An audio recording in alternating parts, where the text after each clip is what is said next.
நாளில் தியானம் எடுக்கப்பட்ட காரியம் என்ன அப்படின்னா யோசுவா புஸ்தகம் 7ஆம் அதிகாரத்தில் பார்க்குறோம். ஆகானை குறித்து நாம் பார்க்க போகிறோம். இஸ்ரவேலர்கள் சாபத்தினால் எது எடுக்கக்கூடாதுன்னு சொல்லி ஆண்டு பேசுவதை நாம் பார்த்துருப்போம். ஆனால் ஆகான் செய்கிற ஒரு தவறின் நிமித்தமாய் அவன் குடும்பங்கள் எல்லாவற்றும் இழந்து போகிற ஒரு காரியத்தை நாம் பார்க்க போகிறோம்.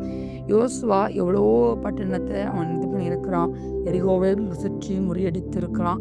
ஆனால் அந்த சின்ன பட்டணம் தான், ஆனால் அவனால் அதை முறியடிக்க முடியல. எதுக்குனால அப்படின்னா ஒரு சாபத்திதான ஒரு பொருளை இஸ்ரவேல் ஜனங்கள் அவன் எடுத்துகிட்டு வந்தனால, யாருக்கும் தெரியாமல் எடுத்துகிட்டு வந்தனால அந்த ஆயின் பட்டணத்தை அவனால் முறியடிக்க முடியாமல் ஆயிடுச்சு.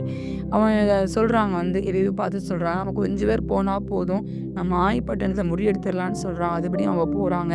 கடைசியில் இவங்கள் முதுவை காட்டினவர்களாய் அவர்கள் போனதை நாம் பார்க்க முடியும். இப்போ அவங்க ஜெயிக்கலை.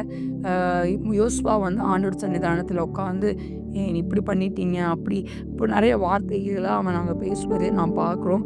10ஆம் வசனத்தில் ஆண்டவர் பேசுகிறார், எழுந்திரு, நீ இப்படி முகக்குப்புற விழுந்து கிடக்கிறது என்ன அப்படின்னு சொல்லி ஆண்டவர் யோசுவா கிட்ட பேசுவதை நாம் பார்க்குறோம்.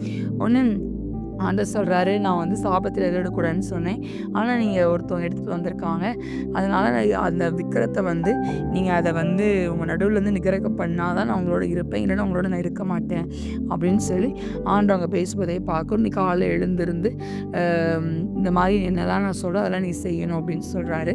இப்போ என்னெல்லாம் சொல்கிறாரா, கோத்திரமாக வர சொல்கிறாரு, அப்புறம் வம்சம் வர சொல்கிறாரு, குடும்பம் வர சொல்கிறார்.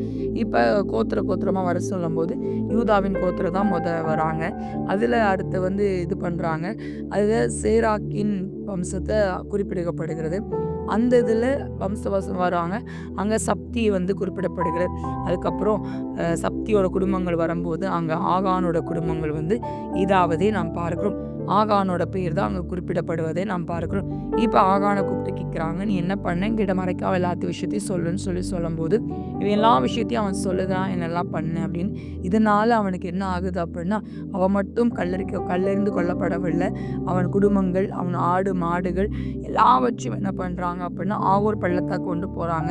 இவனை நிற்க வச்சு, நீ ஆண்டு கலங்கம் பண்ணனால உன்னை ஆண்டு கலங்கம் பண்ணுறான்னு சொல்லி இஸ்ரவேல் எல்லாரும் சேர்ந்து அவனை கல்லெறிந்து கொள்வதை நாம் பார்க்கிறோம்.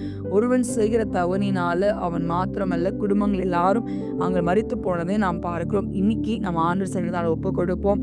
இன்னைக்கு நம்ம செய்கிற தவறினால நம்ம சந்ததிகள், நம்மளோட வம்சங்கள், நம்ம தலைமுறைகள் பாதிக்கப்படுகிறது. இன்னிலிருந்து அந்த தவறுகளை நாம் செய்யாதபடி கர்த்தர் தாமே நம்மளை வழிநடத்தி நம்மளை விடுவித்து நம்மளை காத்துக்கொள்வாராக. ஆமீன்.